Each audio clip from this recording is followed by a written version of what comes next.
All right, welcome everybody. This is CBSI presents Tales from the Flipside. We are at the comic book market report, and we are what 122, boys?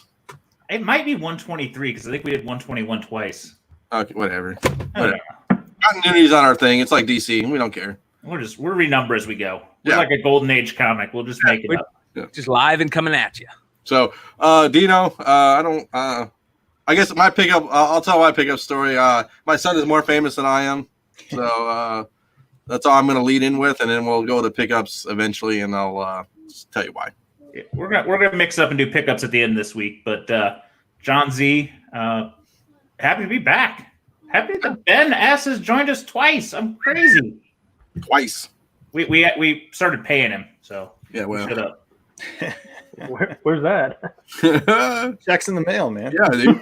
Yeah. I posted it. Pete Up's here. Happy I could be here tonight. So we'll see what happens. McClay, and I want to give a big shout out to Tucker Carlson for giving the podcast a shout out this week. You guys will see that shortly. Nice. Dude, your hair, man, it's like so flowing tonight. It's killing me. Hey, I'll just leave it right up here to Nico. It's been S though, but I'm Nico, your weekend update correspondent with CBSI, comicbookinvest.com, host of the Comic Book Strategic Investment Podcast, Saturday 9:30 p.m. live. This Saturday we'll be joined by Mercenaut, who is, according to Matt DeVoe, the best picker in the game, and apparently got McClay back into comics. Yeah, he did. Mercenaut was the person that I found on YouTube that got me over to CBSI. I don't even know who this dude is. No, I don't. He's a beast. is it Mercenaut or Merceno? It's Mercanaut or Mercenaut. Mercanaut. Mercanaut, yeah. Like astronaut, but Merc. Yeah. You know what's funny is like me and Z are like two old dudes. I don't know who this dude is. Stein, dude. you know who this guy is? He's badass, man. It's Philip Chung's best friend. He's the only guy, for the record, that I've ever seen pull books consistently as well as Ben. Oh, wow. Well, Yeah. Ben comes to my town and pulls 2 Kamala 17/7 prints. You know. So There's only 2 though. only 2. I want to give a big. What an 8. I want to give a big shout out to everybody in the chat tonight. Yeah, the big chat has times. been going crazy lately on the channel, and we want to thank everybody. Make sure you guys are checking out all the content on the channel. It's been wild. It's a fun ride, and everybody has just been doing a great job, and especially the people that are joining us live and watching in on the chat. So, Oh, You know, what's really weird is. Wait, sorry. Oh we're no, I was doing- just gonna say. Go ahead. You go. Nope. All right. I was just going to say we're doing a giveaway, and it is going to be based on people in the chat and chiming in. So if you're here, let us know so we can include you. yep. What is the giveaway tonight? Is it Some crappy book. Some Yes. crappy book. It is. It's a crappy book. Did somebody make a picture or no? We didn't bring that in, did we? We did. Hold on. There's a thumbnail for it somewhere. We're giving away the Miles Morales second printing variant tonight. The white headshot Fourth one. print, second printing variant. Yes. Yes. And I do want to promote because that's all I can do. So I made this because I'm so cool. So we actually just went to 1,000 YouTube subscribers. So I do want to thank everybody out there who likes and subscribes to our content. And we got to do a little branding. Let's see what we can do over here because I got all this stuff all prepared because that's what I do. And we don't have it on here. Okay. So if you like our content, make sure you like and subscribe to our channel and hit the little bell for all the notifications. And I kind of just roll with it. And let's see what else I can do here. Hey, Paul, we forgot to tell you, but since you were last, you got voted to keep the list. Yes. Who's here? Last. Gotcha. Even though Ben was last, it's all good. Yeah, but we don't hold him accountable for anything. Yeah. We don't even know if Ben's going to show up. So, I mean, by default, you were the last person here. So what am I doing? I'm putting all these into random.org right now? Yeah, eventually. Right now, go ahead and run it, Paul. Well, just start getting the names, and maybe at the hour mark, we'll run the contest. Give people some time to chime in. Let's see. And we'll random.org the winner. Yeah, we're gonna have the chat will erase itself, so we got to write people's names down as they come in. We'll give it away tonight. But I mean, like, it will self-erase. Not in StreamYard. It stays in StreamYard. Okay, good. All right. I'll work on it. Paul's on it, guys. He won't miss your name. Don't worry. No, don't make this a Paul's problem.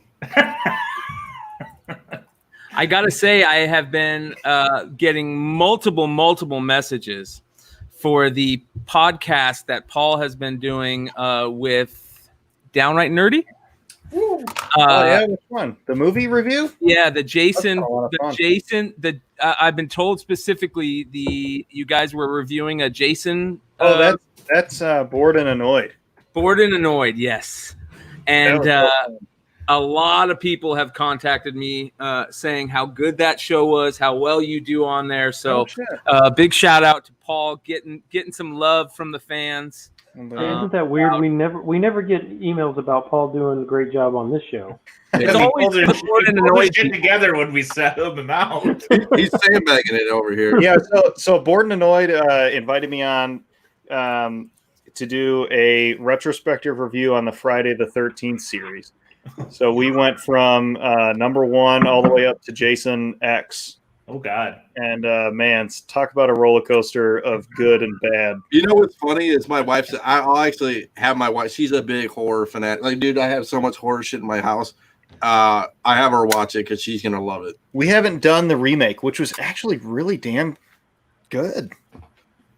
It had one of the Winchesters in it. Z. Oh. Yeah, I won't tell you which one. I gotta watch it. Some TNA and a Winchester. What more do you need? Oh man, he's not shirtless though. Sorry. Well, you just spoiled it. You just spoiled it. So that's the last movie we have to do yet, but we'll see. But yeah, that's cool, man. Good to hear. Yeah, very cool. It's a ton of fun. Really good to hear that somebody else's podcast is doing real better than ours. Hey, you know, here. Got to spread the love. We're going to give Paul a raise. Spread the problems. Stop deducting problems away. We like Z said, we are going to talk about pickups towards the end of the show tonight. Really good pickup section coming up, you guys. You don't want to miss this. But let's get into some of the news that's going on. Okay. Well, there's a few different things, but let's be honest. Miles Mania seems to be the topic. Jesus. Let's go. This hip hop cover stuff is going crazy. Shout out to the Absolute Geek guys. They one of the Absolute Geek guys showed me he had a 9.8. Shout out to Kyle. Kyle Stinson, Absolute Geek. He showed me a 9.8 hip hop cover, Miles Morales signed CGC, signature series, and he's like, man, I don't know if I should put it up. I'm like, what? Like, dude, put that shit up for $1,000. Take best offer on it. Make money off that shit, because I don't see that book continuing to rise. That's one of the Miles books that I'm just like, there's no way that can sustain that was not an type incentive, of money. right? It's not an incentive, yeah. No, you're right. Well, here's the whole everything blew up there. I mean, it wasn't like just Ultimate Fallout 4 or the variants. Like all of a sudden, the entire Miles Morales, anything with his picture on it is. And if it's got him and Gwen, it's double. So it's an interesting book because we have all kind of came in right when it was kind of like, well, that's overprinted. There's tons of them. You used to be able to find, 10 or 20 in a bin somewhere. I mean, we know people have had 100 of them. And, we all just assumed it wasn't going to be worth a ton. That shop we're banned from has a long box of them, remember? Yeah, because we could only buy 5. So that's the other thing. So me and Nico were talking about this on the phone, kind of. It was, what modern book have you seen that's not a variant, that's $1,000 book in the last 10 years? I mean, what is like Walking Dead, maybe? Walking Dead #1? That's not even 10 years. That's 15, right? 15. I mean, so I mean, that's the only book I can remember. But I mean, is it 05 or am I making that up? 03, I think. Or is it 09? I think it's 03. 03. But the thing too is like, we'll see if Ultimate Fallout 4 has a staying power of Walking Dead #1 with this whole Miles craze, right? I mean, Stein, how many books do we see each week on the top 10 become, even for a month, and then all of a sudden it just hits rock bottom or stuff like that, Yeah, it doesn't happen often. I just don't see this one coming back to Lasting. Earth. No, I don't think it's coming back to Earth. I mean, it may level slightly, but I think people have just realized that this is probably going to be the future Spider-Man. So do you mean the regular printing or the variant or both or all Miles stuff? All. I think the variant 9/8 are going to be it's going to be a $10,000 book. Oh boy, it's like Del Auto, right? It's like those Del Auto books, those ASM Del Auto books. So I don't know. I think there's more of that variant than there should be, but that's beside. There may be. I mean, it was in all the Five Below packs, but that doesn't mean that it was crazy. I mean, it was a 1 in 25, and there were 75,000 printed. So there probably is 3,000 of them out there. Right, Initially, there was probably not that many in stores' hands, and then they just ended up in the Five Below packs. But who cares? I mean, I put it in the top 10 write-up this week. You know, we always kind of were like, you know, what if there was a variant to BA12? You know, how much would that actually be worth? And it's pretty similar. I mean, I guess that's honestly, good. Miles might end up being more popular than Harley. I forgot about that. That's a good comparison. BA12 wasn't a. It's a regular printing. It's not a variant. Well, okay, so I'm going to steal something from Nico. He brought it up to me though. So let's assume the variant's between 2,500 and 3,000, right? Okay. Let's make a guess. I don't know. Just looking at the census, looking at some of the data, the number of sales. There's a lot out there. Maybe it's less, but Walking Dead had 6,000 between the two, the black and the white. It topped out at 3K. And Walking Dead was a phenomenon. But it doesn't it still doesn't, Walking Dead never resonates with kids. Spider-Man does. Kids aren't spending $10,000 on a book. And it's an image book. This is Marvel. I mean, this is you're talking about Spider-Man, which is arguably the first or second most popular comic entity. But kids will spend money on stuff. So like, I take it back to shoes, right? A lot of kids are buying, $400 pair of Jordans or $500 pair of LeBrons. I mean, not $10,000, but buying $1,000 book isn't out of the realm for what I'm saying. I mean, I remember back in the day when I had $20, I thought I was rich, right? $100. I mean, these kids are getting thousands of dollars and spending stuff. I mean, I remember going to IndieCon, dude, and this one girl walked up to me and was like, "Hey, whatever you want," and it was like, he racked up $100 and it was like not even that big of a deal. You know what I'm saying? I mean, I could see, like you said, Ben, I could see $1,000 book. Some kid complained to his parents, "I want this $1,000 book," and they just give it. It's like Miles is the almost the perfect storm.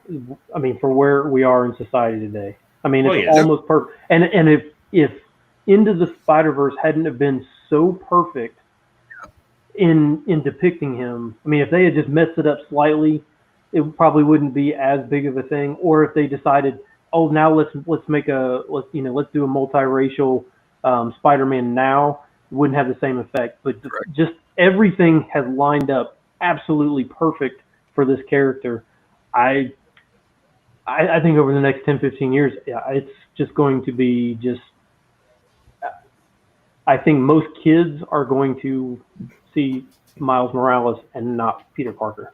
I don't think you're wrong. The rise in such a short time is crazy.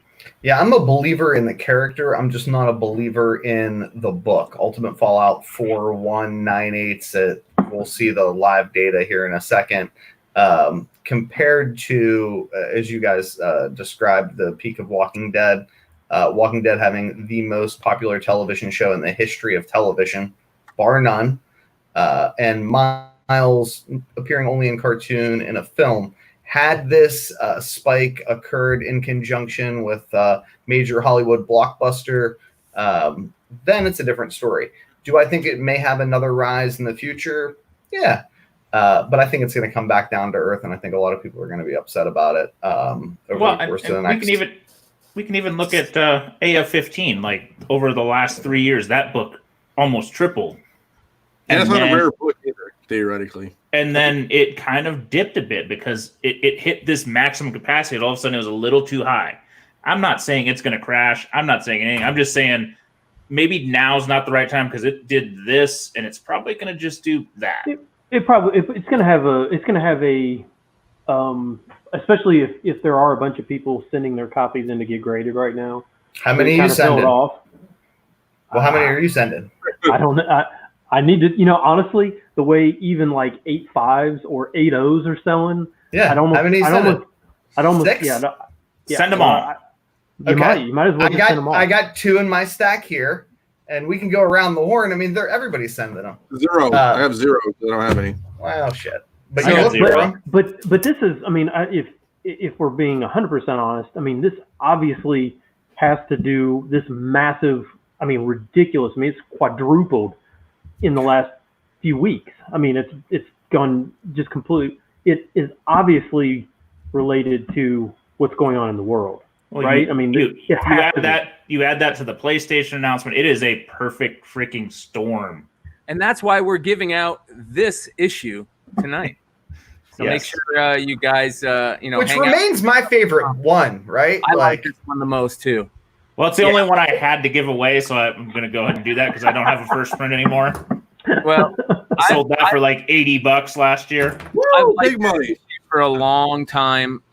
We've talked about it on this show forever. I'm glad it's finally getting some light of day. And there is a newsstand and a direct variant. I believe the newsstand is the one being shown. So I don't know. Are you giving away the newsstand tonight? I don't have a newsstand. Somebody just pulled the wrong picture.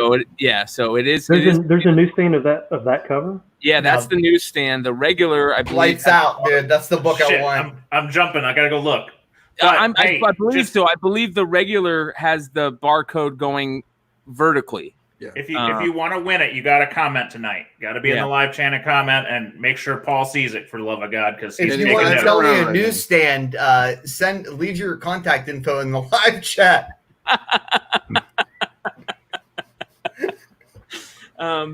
Yeah, it's getting crazy. It's getting crazy. So our boy Matt DeVoe said EOS V2 had a 25% drop post EOS V. So it's Speaking of Matty DeVoe, I want to give a big shout out to the interview that happened the other night. And Matt DeVoe came on with Nico for the Weekend Update interview, and it was a great interview. And make sure you guys go to comicbookinvest.com where you guys can see all these amazing interviews. You can see the Hot 10 list, all the fun stuff. But here you go, right here. Just go over to comicbookinvest.com. All these have the top barcode. Oh, then they might then no, they're direct. These are direct. They're direct. So the newsstand then is the one where it's going vertical. Okay, good. Is anybody else surprised that with Nico and DeVoe that they actually were able to have internet on the same time? They were so bad they equaled each other out. So I talked about this. So I told DeVoe before this whole thing started. I go, you guys should post up like photos of your questions, like in a big poster board with like black magic marker, and then you guys, when you freeze, you guys know where the other one left off at, and then have the answer.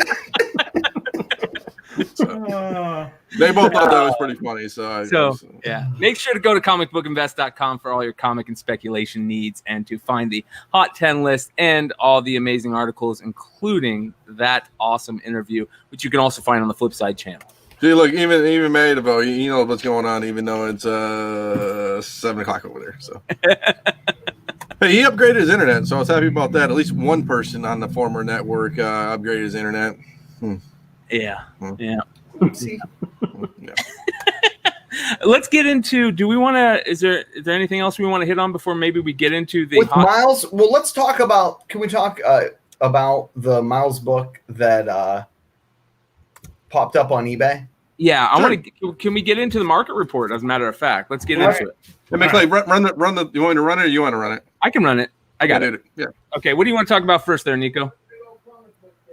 All right. Let's go in order. Yeah. Let's get into this craziness, and let me go ahead and do this. John pulled the data for us. He's your maestro, not me. Well, I didn't pull anything on the raws because they were so out of place. But I mean, this was what $100 book not very long ago. Then probably trudged up to $200, and all of a sudden you're seeing this is polybag, not even a polybag, for $700, 56 bids. Holy shit! Well, not only that, there was multiple books. I mean, there was that one.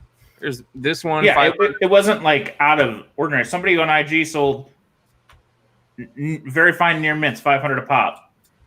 no questions asked, they moved. Gosh, I So don't even want to sell one of mine, but you might have to think about it if you got many. Take the money, man. I'm putting all my shit up. I'll be honest. Like, I think if you let's say you got 6, sell 3, keep 3, call it a day. I would keep a couple personally at this point. If I had a couple, I would hold. If I had a stack of 10, I would be selling some because this is 9. too high not to cash out. All right, so the 9.8 data, the 2018 average, and again, our friend Ben told us the print run is about 70 to 75K on this book for first print. 9.8 in 2018 was 262 average. 2019, 348. That's pretty normal rise. Last 12 months, so that's half of 19 and half of 20, 469. Up again, another 50%. 90-day average jumps about another 50% again to 693. 8 sales over 1,300, all of them in the last 3 weeks, if not less. no, less because as of the list last Friday, 9.8s were just below 1,000. That was on Friday. There were 8 sales on GPA at 1,300. Yeah, those have been since Friday, and it's now Monday. Yeah, that is the fastest rise I have seen. I don't know if I'm going to say ever, but man, maybe. Do you think it's just crazy, or was this undervalued for quite a while? I think it's a perfect storm. I don't think it was the COVID stuff happened. I think Into the Spider-Verse #1 made him, get popular. I think the young kids is a big thing. I just think it's a perfect storm. I don't think it wasn't not undervalued, but man, if it had taken, let's say, a little more baby steps, when you over double in a week from a pretty solid number, that's a big jump. When 9.8s are $750, I'll be like, oh, that's reasonable. And I can see the variant being about 3,500. I don't know if that'll ever happen. I mean, the thing is, when people pay these large numbers for books, it's loss aversion. It's basic psychology. They're not letting them go for less than that. So it's new sellers in the market, guys like us that are slabbing our copies and throwing them up. And the question is whether or not, there's going to continue to be buyers who are willing to pay at these prices. So I see them coming down a little bit, but I think, Ben's analysis that we're not going to see these books ever return to pre-spike prices is on point. They probably won't go under $1,000 for a long time, if it ever. But I can see them coming back, settling in the 1,100, 1,200, maybe even 1,000. This is all crazy, but more than that, the raw stuff blows me away. Yeah, it is interesting that so much of it went there. Yeah, because those raws are tough, especially in those poly bags. You don't know exactly. Even if somebody puts it, I mean, that one says near mint, but you don't know that for sure. Near mint means a lot. Yeah, I mean, you really don't know. Sorry, I didn't pull the census, and I'm grabbing it right now, just for reference sake. All right, 9/8 graded of the non-variant as of whenever it's updated last 1867. 9/6s. It was 6/9. 1450. It was June 9th when it was last updated. Thank you. So, yep. I mean, 9/4, 700 and change. So total graded, most of them above 9, almost 5,800. So about a tenth of the print run. Would you say that probably of the 9.4s and 9.6s, probably at least half of them have been cracked and pressed at this point? Maybe, but I mean, it's interesting because most of them graded are 9.8 and 9.6. I mean, that's 2/3 of the census. Anything below 9.4 gets real low. Which is amazing because it's not like the easiest book to get a 9.8 in. I just don't think people have had the value to send in an 8, and now maybe they will. So we may see that census explode in that, 8 to 9.2 range that before was like, why would I do that? Well, yeah, most people that are on any kind of a smaller budget that want this, they can't afford the 9/8 anymore. They're gonna go for the 8.5s. Those are gonna be sellers. Well, it's gonna be like Deadpool. Yeah, people are gonna want it, and regardless of if it's a high grade or not. Yeah, that's a good point about I think Deadpool. I think Nico's right. I think I might just send every single copy I have in, regardless of condition. Yeah. That's crazy. How can you not? Amazing. Okay, I'll get off here. I'll go get my copy. What you're waiting for them in the mail. All right. What do we want to do next? Let's go on to, how about we get into, what about this craziness? Yeah, that's A 9.0 sold for $1,200. I'm not even, I don't even know whether that's crazy or not crazy anymore because it's a relative thing to find a graded one. Could that be 9.0 because it wasn't pressed? Could it? And Ben just said also, when I hear Ben say that he thinks this could be a $10,000 book, fuck. In 9.8. I mean, In 9.8. In 9.8. But yes, I think it could be. I can Honestly, I think the variant might be undervalued. Cool. Truthfully. All right, the variant 9.8. We're just going to do 9.8 just to cover it. 2018, 1744. 2019, 2325. About a 50% increase. 12-month average, 2886. 25% increase. 90-day average, 3,500. But that's thrown because the last two sales were both 3,500 in late April and early March. So it jumped a lot in the last, 30 days, 40 days. 9.6s went from in 18 from $600 to $1,700, the 90-day average.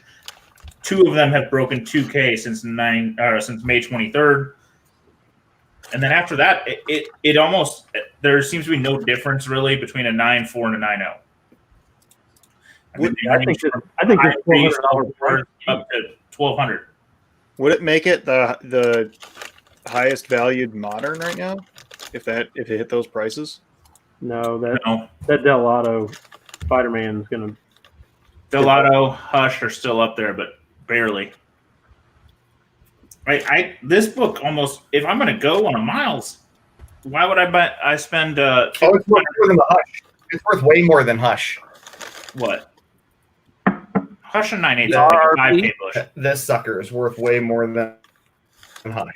No, Has not the right 9.8 now. is this sold recently? Yeah. Yeah, 3,500 a month ago.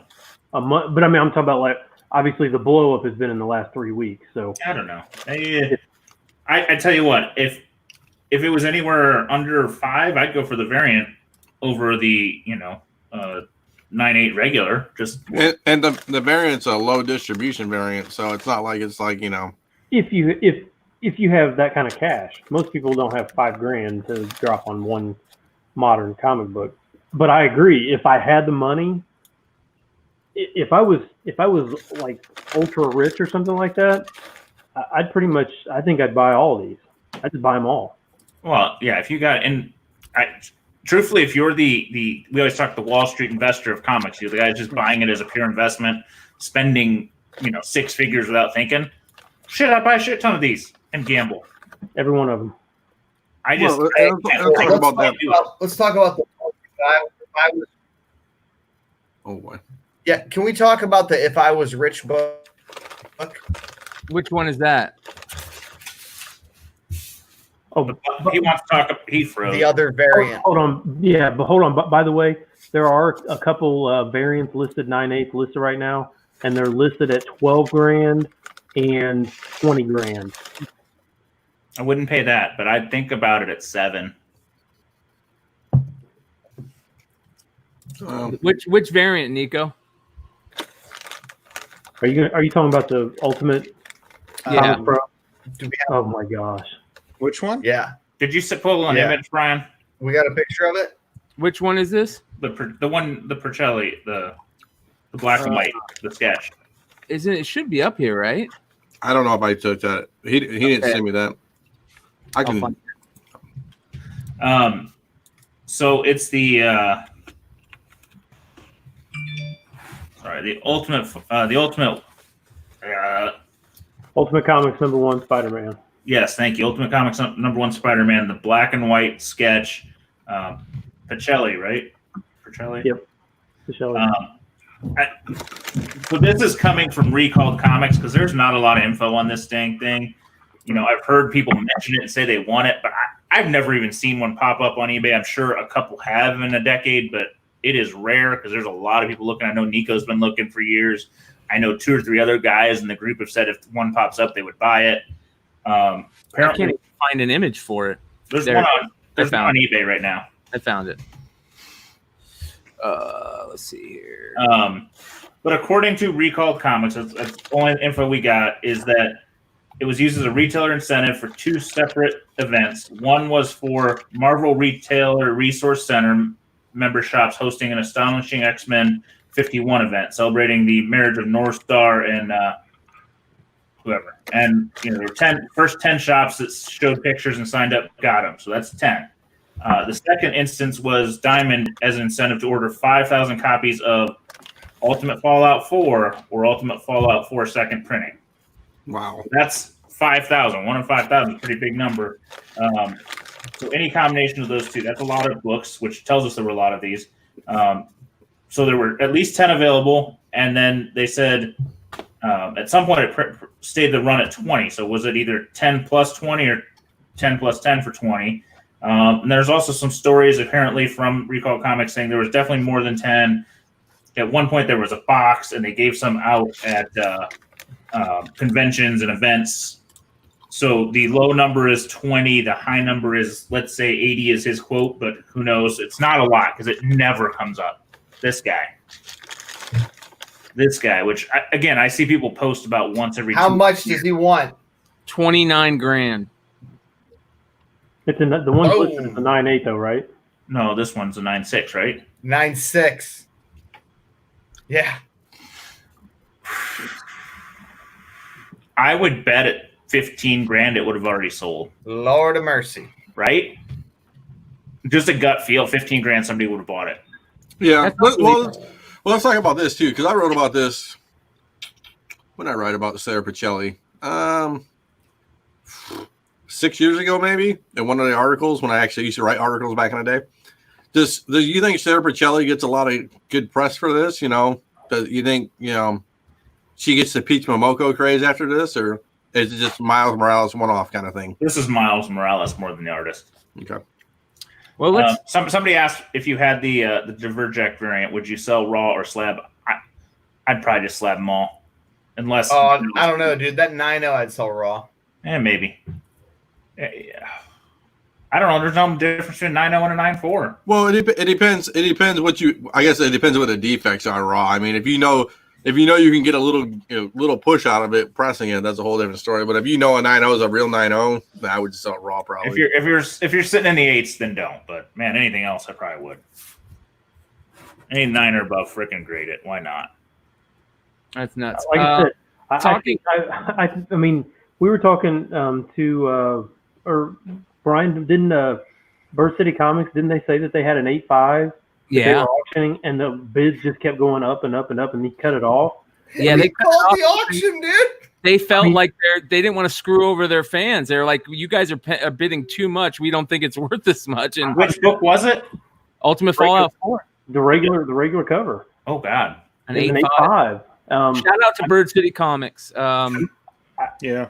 I think as kind of 9.8 snobs that we are, we look at 8.5s or something like that, and we think, oh, that's garbage. But I'll be honest, some of the times that I've sent some books in that I'm like, yeah, this is probably going to be I'm just going to take a chance or whatever on it, and it comes back a little, like a 9.0 or an 8.5 or something like that. I put it up for sale, and it sells instantly. Like we think that they don't sell, but those actually, there's a big market for those graded books out there. Absolutely. Speaking of Bird City Comics, what doesn't get said? We like them as a frame. It's a frame at that point. A CGC. Yeah. Make sure you guys go check out Bird City Comics crew. They are doing some really fun things. Make sure you check them out on the Hot 10 show every Friday. they join Ben and every once in a while Mighty Mel V on doing the Hot 10 show when I can remember that to let Ben into the fucking thing. I thought he was on vacation this week. But anyways, shout out to Bird City Comics. Make sure you guys go check them out. Facebook.com, Bird City Comics. Great people doing cool things. A lot of fun. And we're proud of what they're doing. So yeah, they're good stuff. Good guys. So yeah. Let's get into this. Speaking of Peach Momoko. Let's go. Yeah, this is Ghost Spider 2, Peach Momoko, 1 in 25 variant. Probably the book that put her on the map. $799, $800 for a 9.8. Yeah, I mean, like you said, it's a craze. I'm gonna probably equate this to Scotty Young, right? All of a sudden, Scotty Young covers were all over the place, and everybody was like, now every Scotty Young cover, every person wants a Scotty Young cover. I think Peach Momoko is the same. It's different. Yeah, but fanboys aren't fantasizing about sleeping with Scotty Young. She's got a thing that Scotty Young will never have. Well, yeah. Sex appeal. And she's incredibly sweet and kind and responds to everyone who sends her direct messages. She's the real deal. I'm not. It's not that I don't appreciate her art, but there's a lot of artists who I'm a much bigger fan of. But some of my best friends are diehard Peach Momoko fans. Yeah, you can see why. She's a great artist. She's hitting I think that she's kind of hitting a spot that is sorely needed. Female artists. We see more of Peach Momoko, Jenny Frissons, Amanda Connors. More Lord people. Knows we need more female voices, more female creators in comics. Yes. I think it'd be good for the whole industry. Yes. I will take anybody doing their own style, for love of God. I mean, because there's so many people copying styles, so many people doing whatever. And people said, that she's doing all store variants. You know what? That's where the money is. And if you're hot, make your money. If you're a collector, I'm sorry that they're going to make some books that are expensive.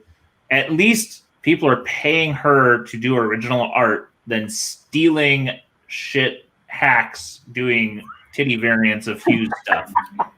Ding, ding, ding, ding, ding. I'm not getting off this box. Man, I am so annoyed by it. They keep doing it. 3-4 of them. It's bullshit. You know what? If you're paying an artist who's doing their own thing, pay the artist. Let them make some money. Awesome. Yeah, and Dennis Chandler hit it in the live chat. Mirka and Dolfo is doing some really good work. Yeah. There's a lot of really, really exciting art creators out there right now in comics, and they need to get more of a spotlight. So I'm glad that that's happening. And like you said, Peach Momoko is super hot. She's super accessible. She's super cool. And she's a female voice in a male-dominated comics world that, like you said, is sorely needed. It's Spider-Gwen, so yeah. Whether you like the character or don't like the character, she's going to be tied to Miles Morales. Well, and I will say, just kind of doing a little anecdotal research, all the kind of new modern Marvel characters are rising with Miles the past couple of weeks. Yep. I mean, and we talked, I think, privately, guys who are far more in tune with the modern market than me. For example, the Mighty Mel V would much rather have an Edge of Spider-Verse 2 than Silver Age first appearance of Gwen Stacy. I forget the number of the book, but we all know what the cover is with the spider on the front. Yeah, 31, I think. 31? Yeah, that sounds right. So they just would. So that makes no sense to me, but you look at them and they're like, what are you, stupid? So I reached out to her on Instagram, so we'll see what she says. Maybe she'll be a guest on the show. Oh, that'd be nice. That's what I do. Next book. Do we want to do we have any more data on this? I didn't. I was lazy and I was not. I mean, I can get. You want me to get a census out? No, you're okay. It was a great sale. It was just a great sale. I want to get it. This is an interesting one because this is a book that I fucking love. I've always loved this. This is up Paul's alley. And yeah, this is up Paul's alley. But I didn't do any data on this one either. I would rather have this than the quote unquote first appearance of Kang or Krang and that is what people say the first appearance of Krang is that number 1, the animated. Yeah.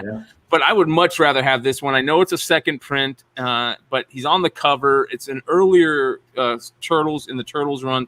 I'd much rather have this book. But it's not Krang, right? It's like the species or something else, right, Paul? There's something weird about this. It's not truly him. Yeah, he's not the only one in that species. So this is the wraparound cover, right, Paul? I don't know. Just flip it over. I guess okay. So, and the reason is there's only 14 9/8. There's 65 books, 86 altogether, and there's only 14 9/8 and 2 signature series, which are crazy. But maybe mine's a 9/6. I feel like maybe and there's 27 9/6s. So I sold a raw for about $100 last year and thought, oh, that's a good win. Shit. Yeah, it wasn't a 9/8, so I don't feel too bad. Yeah.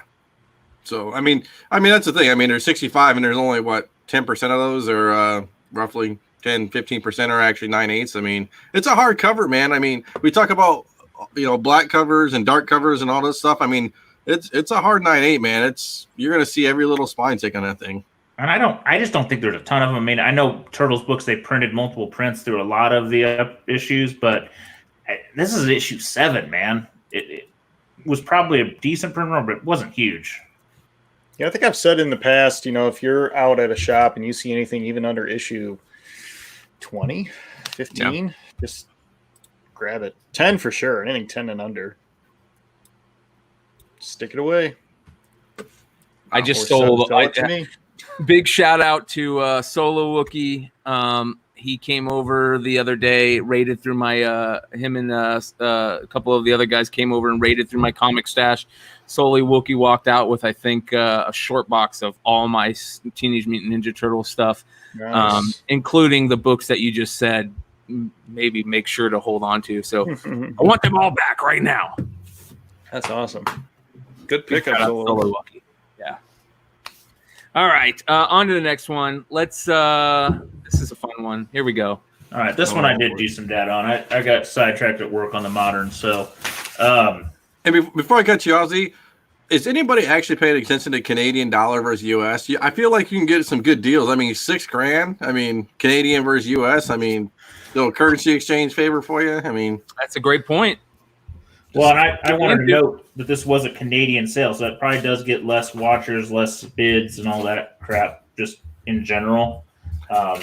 But, I mean, this is a monster book. This is a second Superman cover. You can't go wrong. You're probably never going to lose money on it. It is a restored. It is a nice-looking restored. There's pieces added, so it's not just a little color touch. It's a pretty book. Tough to get frames of reference because there's just not a lot of sales in general, but it went for $15.5. Census-wise, 49 total copies, 18 of which are restored. So there's only 30 universal blue copies of this book. Now, hey, guys, can we just take a step for a second? 15,000. Remember what the Miles books were selling for? Yeah. Nothing. Yeah, they were selling for nothing. And can we do the elephant in the room and say for a $15,000 book, you're charging me $16? Would you rather have the second? Oh yeah, that's a great point. Would you rather have? He screwed himself. Yeah. Yep. That's I think my delay is bad. I'm sorry. You're good. So I don't know. I mean, there's so many people, honestly, that don't really even care about Superman anymore. Great point. I don't. He's still in the early issues, sub 50 action and sub 25 Superman. Still important books. Still huge books. I'm not saying it's not, but if you took that to a show and just sat it there, I wouldn't buy it on the shelf, and then set the Ultimate Fallout 4 variant right next to it, people would be like, I really like that Ultimate Fallout 4. They wouldn't look at this and say, oh, that's the second Superman cover. I know exactly what that is. They don't know what that is. Okay, so that's a good point. So we kind of did that at Charlotte. A lot of people were asking me for timely and like quality like all these old books, and there's older gentlemen obviously who collect like Golden Age, and it's your type of buyer, I guess. I mean, the modern kids aren't going to be looking for Action Comics 7. It's some I'm going to say older guy in his 40s, 50s, and 60s who are going to be like, hey, I remember Action Comics 7, and, you know, I collect, you know, all these old, you know, Superman covers and stuff like that. I mean, again, say if the prices were the same, right? I mean, it'd be an older gentleman probably who'd come up to me, like Ben C's friend. Who's that dude up in Indianapolis, Z, who we helped out? Yeah. Greg. Greg, yeah, Greg would look at that book more than some other, you know. So I'm going to throw a theory out to you, though. It's not age. I think it's I don't even want to say maturity. Yeah. I want to say collecting time, because I think the more time you've spent in the hobby, the more time you've collected, maybe when you started a bit does play into it. The nostalgia is different for all of us. Because, I mean, if you go on IG and all that, the pre-code horror group, a lot of those guys are 30 to 40-year-olds. Yeah. And there's that same kind of rabid Golden Age fan base in that group. I don't think many of the, like, let's say the 20 to 30-year-olds have done that, because they've not done the history. They've not really dug into the hobby. So they're seeing the things that, let's say ASM 300 to them is basically Action Comics 1. Like, to them, that's an old book. That's a book is 20 years before they were born, a lot of them. And it's just their frame of reference. Some percentage of them will buy all those books and go, okay, what can I buy next that will make it's the whole hobby is, what can I get that nobody else has? What can I get better than everybody else has? It is a little bit of a show-off hobby. We all know that. We all do that game. We all go, dude, I just found this thing. And we're all like, oh, shit. And that goes to all generations. So it's no different in sports cards right now. I mean, Mike Trout stuff is selling for $500,000. Yep. I mean, you can buy a nice Mantle rookie for less than that. And you're talking about Trout or Mantle. So it's not just comics. And the same thing with the whole retail and stuff like this. I mean, the resurgence of the card market and the comic market at the same time is crazy right now. Like, I can't find cards, you can't find comics anymore. I mean, it's becoming an overlap nostalgia of cards and comics are starting to rise, and the prices are getting ridiculous for both. I mean, you know. So yeah, it's ridiculous. Yeah. Ozzy has come into some cash. He's like actually sold and held, and he's like, I got X. What do I buy? And we keep looking at shit. And I'm like, well, I would have bought that, but it's too high. I would have bought that. It's too high. It's too high. And we're struggling. Do you buy an old pre-code horror book like Tomb of Terror, or you buy like 15 or Black Cat 50 or World War III #1? Well, he doesn't like anything be older than Silver Age, so it's restricting. Oh. But let me just throw something at you. That the closest sale I could find was a 3.5 restored. Mm-hmm. In 2014, went for $36K. Oh, for the Action Comics 7. Yeah. Now there was also in February 14 a 5.0 restored, went for 11.9, but it was trimmed. This is not trimmed, so that's like the kiss of death. So this was actually a great buy if you're an early Soups collector, I would say. And you know what? I got an early Soups book, and it's not even a comic book. It's a hardcover. That is a cool book. I do remember seeing it. Yep. Has Ozzy thought about buying? Is he all in to buy something at full price, or is he thinking like maybe buy something mediocre, medium, half of what he has maybe, and then flipping it? He's thinking about all options. He's never saved up this much cash at once. Hey, actually, guys, why not? If you're looking $2K to $2,500, what book are you buying? Ignore Golden Age. He seems to not want that. Silver, bronze. What are you buying? For $2K, $2,500? Even modern. Throw it in the comments. You guys need to comment anyways to win the contest. Yeah, throw it in the comments. Tell us what you guys think, and we'll take a look at it later on. If you're not watching live, throw it in the comments anyways, because he needs advice. He's hopeless at this point. What about taking Emiliano off the list? Big shout out to Emiliano. He can't win anyways. We would have redone it. Take him out. Let's talk about this one. This World War III #1. It's a intense book. I mean. Jeez. They're nuking. What a great cover, man. I'm going to give shout out to Tony L. He had this in one of his Aristocrats of War. Yeah, issues. And this one had been on my hunt list. I finally dropped it a while ago, and one pops up, of course. Tough freaking book. 1953 Ace Periodicals, Lou Cameron art. It is listed as a fine with a 1 stapled attached to the centerfold, which still can be up to a 7, in case you guys are wondering. 34 in the census, 1 of which is restored. 192, 2 9-0s, and 5 8-5s, and then kind of a scatter after that. High sale on records in 8.5 and January 18 for 2,300. Closest kind of data I can find, there was a 6.5 and 19 for 1,020. Next kind of data is 4.5 for 435. So honestly, if it really grades out at 6, that's a hell of a bargain, I think. That's about 60% of market. Yeah. It's where you want to be. Oh boy. So Dude, it's gorgeous. Yeah. That's a great cover. yeah. Fantastic. This one is a fun one. Big shout out to all those Disney Barks fans and all those 4-color fans and all that stuff. 4-color comics number 4, first appearance of Donald Duck. Also the first appearance of Carl Barks in comics, right? The first work of Carl Barks, or was that number 9? I don't think this is a Barks. Okay, or not. It was 9. Don't shoot me. It's not me. 4-color 9 was I think the first Barks. And important note, this is series 1, because there was a short series 1 before they went to series 2, which became like the 1,400 issue series. So 1940 for this. Sale at 1720 or 721, 28 in the census, 3 of which are restored. There actually is apparently a 15-cent price variant on the census. I didn't even know that existed. Wow. One of them, it was a 4.0. Shit, I didn't know what the 4.0 sold for, but it was reasonable. That's legendary, dude. But it was years and years ago. This was like an 05 or before. Old ass sale. Why on earth did they have a 15-center on this? Who knows? Different country? Canada? No. I just they tested price points.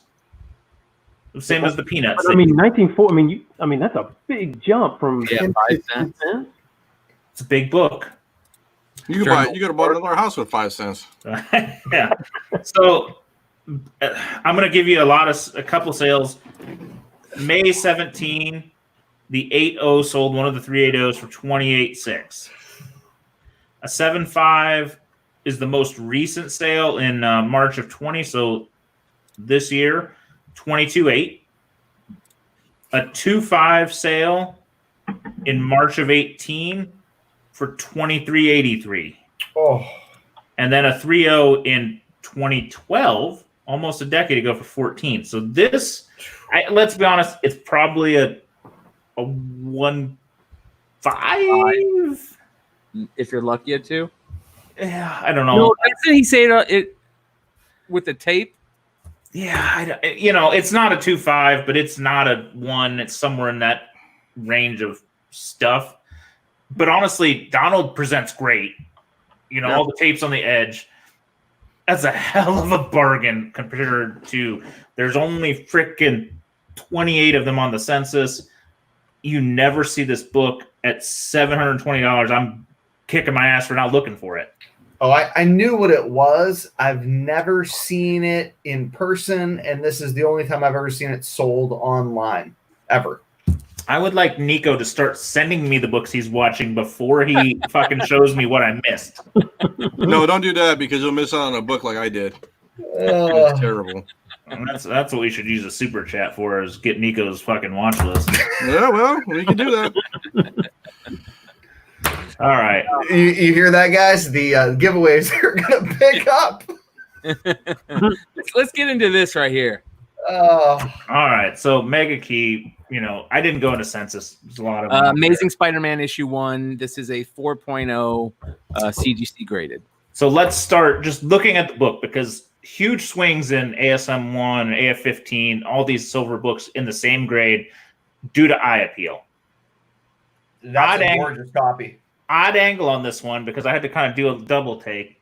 Nose chipping, really nice colors. There is tape on the spine, but they shot at an angle you don't notice it. It does say it in the notes, and I had to double take to look at it because it's. Why is it a blue label if there's tape on the spine? You have tape on the spine. Okay. Tape is not resto. Okay. Oh yeah, duh. So overall a real nice presenting copy. There is some tape, so it's probably, you know, let's assume the nicest looking 4 versus the worst looking 4. This is probably an 8 on that scale because, you know, tape on the spine is way better than tape everywhere else, and you know, giant color breaking creases and stuff. So it's not bad. 12-month average is 7,500. Actually, if you go back to 2018, it was closer to $2,000 or $8,000. 90 days, 66.34. So this book has been dropping a bit if you look at the averages, but the 2020 high and low is high as $8,000, low is 5,600, and honestly, a lot of it can be just the eye appeal on that. If I'm looking at this, it's a reasonable price, a solid buy if you're looking for a nice copy. Can we answer my question? Sure. The question that we've been talking about? Yes, go ahead. I mean, are you kidding me? How many Ultimate Fallout 4s do you have to sell before you can buy an ASM 1? How many Ultimate Fallout 4s do you have to sell before you can buy an AF-15? Like, it's some level. It's insanity, dude. Well, and then I asked myself, like, well, Mel likes Edge of Spider-Verse more than the first appearance of Gwen Stacy. You know, and what I love to do is listen to guys like Stein tell me about sports cards, or my buddy Dick tell me about coins and those trends from other markets. Because, you know, you just learn from other markets. You can kind of see them objectively and compare them. And I mean, it's just so fascinating. So what the hell's going on? Help me. Yeah. Go ahead. Teach me. Here, geez, I got sidetracked in a brain fart. I want to jump through some of these kind of quickly, some of the last ones, because I want to get to the last one. But go ahead, Z. I just think it's frick. So this makes me think of the about 8-9 years ago, maybe 7. Ben C and I would have discussions about Golden Age books, and I would look at the Silver Age market and go, Silver Age is so freaking on fire. Yep. Gold was on fire 10 years ago. Shouldn't we be buying gold? And we both thought, maybe. We didn't buy enough, and sure enough, the gold market took off. I think at some point there will be a rebalance where the silver prices won't look that bad, and everybody will go, well, I can buy these moderns or I can jump somewhere else. I think it's always a battle of, you know, where's the buy-in point? If I can buy in here and I get a book I like, I'm going to buy in. But as I get much more mature, the values of my books that I've bought before grow up, I sell those and I move on to the next thing. I think at some point silver will realign. I don't think it's going to be moderns take over and silver goes down the crapper. I just think some point the money will rebalances. So let's talk about this one right here. This is interesting. 1980 Marvel Star Wars, number 42. Of course, the first appearance of Boba Fett, quote unquote, first appearance of Boba Fett. Sold for $711. Wow.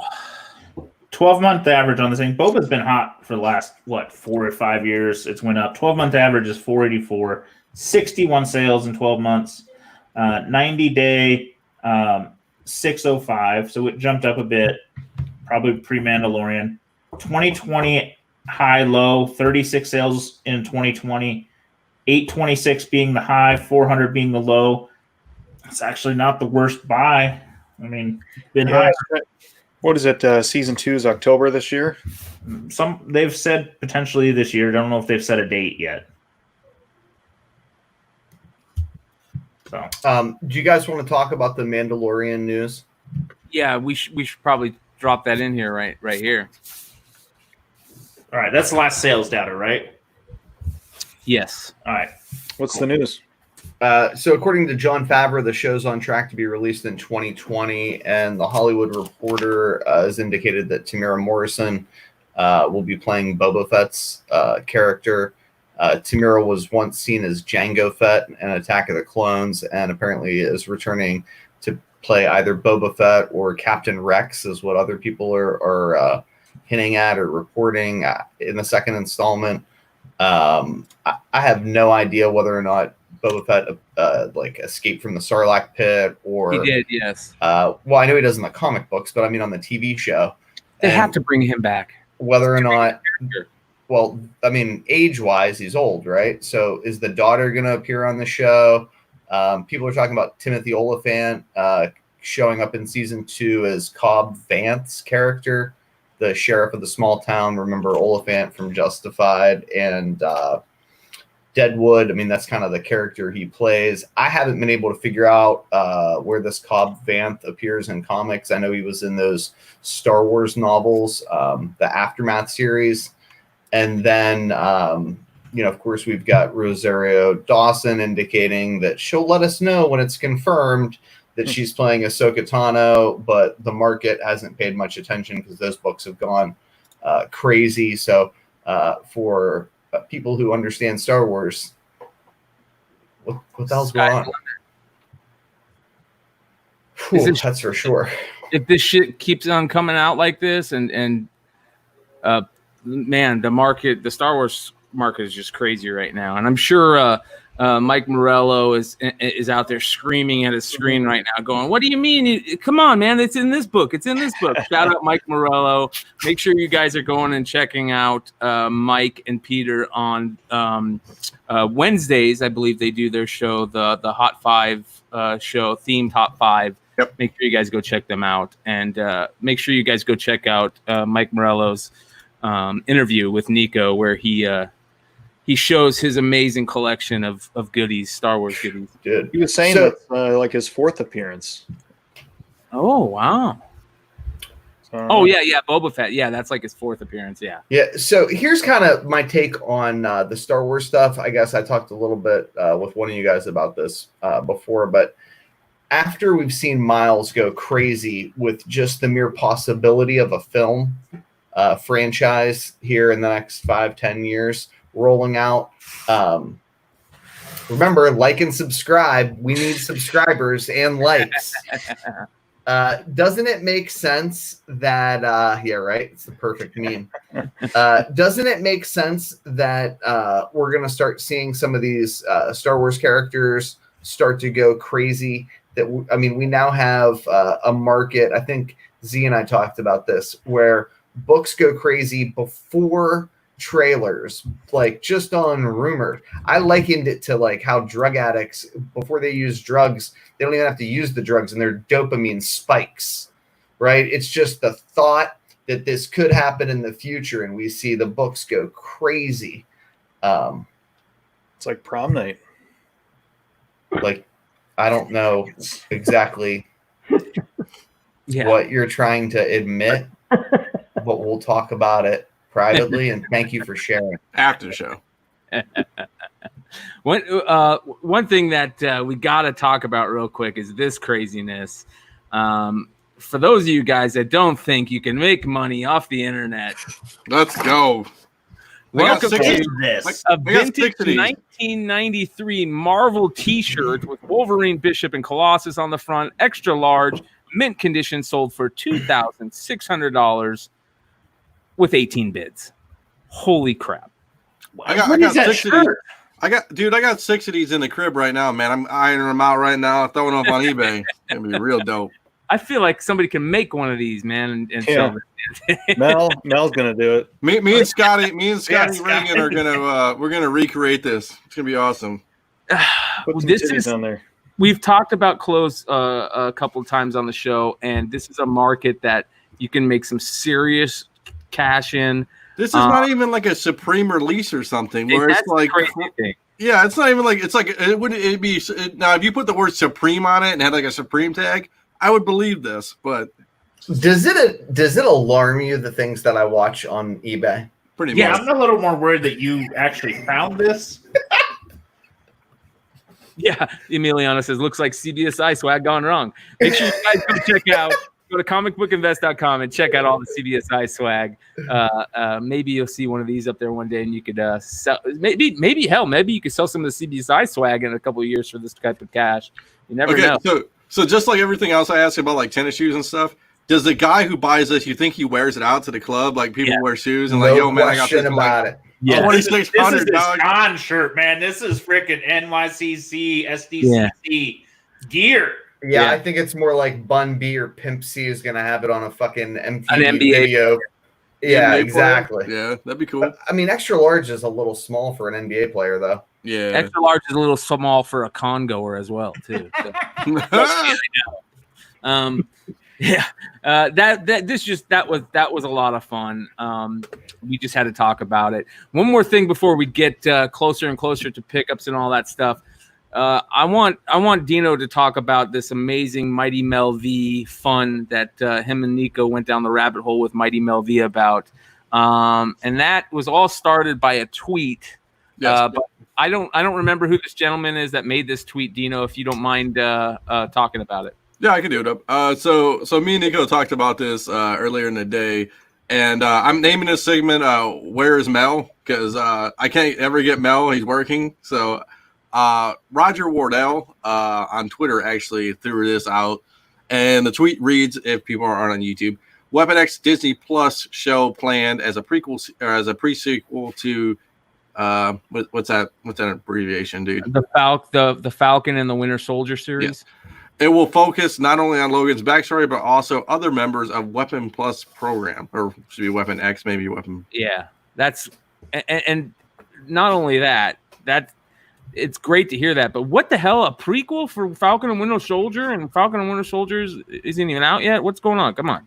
So some photos got leaked, and Nico, correct me if I'm wrong here, if I'm going. So these photos got leaked, and you can see this is in the into the multiverse kind of Charles Murphy's multiverse. Yeah, Murphy's multiverse. So he leaked these photos, I guess, or something happened.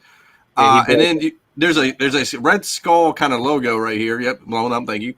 And everybody's thinking, where's this coming from? Where's it coming from? If you do the comic book one for me, the one, yeah, there you go. So this is Lord Ogun, I guess, right? And Lord Ogun actually comes from Kitty Pryde and Wolverine #2. So that was one spec that we thought could actually be part of this. So I wrapped Mel into this because this is, and then me and Nico were talking about maybe it could be with Stryker, and this is the first appearance of Stryker. Not Stryker. Or not Stryker. What's his name? Cornelius. Yeah. Cornelius, whatever his name is. God dang it. I'll tell you. Cornelius. Somebody's screaming at us right now. I know. This is terrible. I should get more prepared for this. You did better than any of us could have ever done. You've done great. I know. This is terrible. Cornelius. Blah, blah, blah, blah, blah, blah, blah. Abraham Cornelius. Dr. Abraham Cornelius. Thank you. So you're going to say Yukon Cornelius. I know. Didn't he run the Samurai Biker Gang? There we go. Yes. And so me and Mel V were talking, and Mel's like, let me do some research. And he goes, I think this might be, this cover right here is from the 2017 series, and this is a synopsis. So decades ago, the Weapon X program produced the deadliest mutant killers on the planet. Now, with more research and more funding and more animatium at its disposal, the Weapon X program is creating new killers for old targets. And says he says it lines up with a tweet, and this is actually a 1 in 25. Stein should know about this, a 1 in 25 variant. So it's a pretty cheap book right now. So I mean, this is not a bad book to kind of spec on. If they're going to go with this route in the story, and this is what they're kind of doing, the man Mighty Mel V himself has predicted that it might actually be this. So yeah. It's either this or Kitty Pryde Wolverine 2, which you can find in dollar bins all across America. That's where the first appearance. Yeah, Ogun's even on the cover of that. Yeah, one. which is cool. Even on number 6. Number 6 is a great cover too. I mean, there's number 2, number 6. I mean, he's all over this whole. It's the Death of Wolverine story where they take Wolverine, like, oh god, there's for some reason his healing factor doesn't work. It's been a long time since I've read that book, and he goes first to Lord Ogun, who then takes him to Dr. Cornelius Brown, who's in charge of the Weapon X, or Cornelius, whatever the hell his name is. Abraham Cornelius. It's also strange. But other people are trying to suggest that is the Red Hulk on the back of the motorcycle gangs' leather jackets. I think that's kind of ridiculous. And other people are trying to suggest that that's Mephisto. I think that's kind of ridiculous too. I agree. We'll see. Yeah. Yeah, I think the Lord Ogon spec is a little bit more closer to what everybody's seeing. So very cool stuff, and definitely that Kitty Pryde and Wolverine #2 is probably the issue to go get right now. Yeah, I mean, you can get them for $2. I mean, WF. I mean, I saw 17099 signed by Chris Claremont for $99 on eBay, but it's funny. I didn't see too many 9/8s of this book. I mean, how many people would actually send it to CGC to get 9/8'd? But I mean, it could be you know what? It could be Miles Morales all over again. I don't want to throw it out there, but you never know, man. Somebody out there loves this cover. Yeah, you never know, man. You never know. So, hey, Paul, where are you at on the list? I think I'm good. Okay. Before we get any further, I definitely want to talk about Denny O'Neil. We'll spend a little bit of time talking about the powerful Denny O'Neil, who recently passed away. Probably one of a handful, maybe 5 at the most, 3 people that really put a stamp on social issues in comics. Probably one of the very first people to do so, him and Neil Adams. We've all talked on the show how big of an influence those 2 creators are for a lot of us. But we're going to take a little bit of time and maybe talk about Denny O'Neil in general. I know for me, one of the things that Denny O'Neil did for me, obviously I wasn't alive when the Green Lantern issues were coming out, but I remember I've talked about it on the show many times. I used to be a long-time heroin addict. I am clean and sober over almost 20 years now. And one of the issues that all people who are addicted to drugs, I believe, go through this, where they feel like nobody really understands what they're going through. Especially sometimes with the physical pain and especially the mental pain that you go through when you're, down in the true dumps of, depression that comes with addiction. And the storylines that Denny O'Neil, along with Neil Adams, put into Green Lantern, I believe it was like 85, with Green Arrow's sidekick, Speedy, getting addicted to heroin. And just that storyline was a real big important part in my life because, and Nico will understand this too, one of the very first people that I had the pleasure of helping out get through, addiction and dealing with drugs.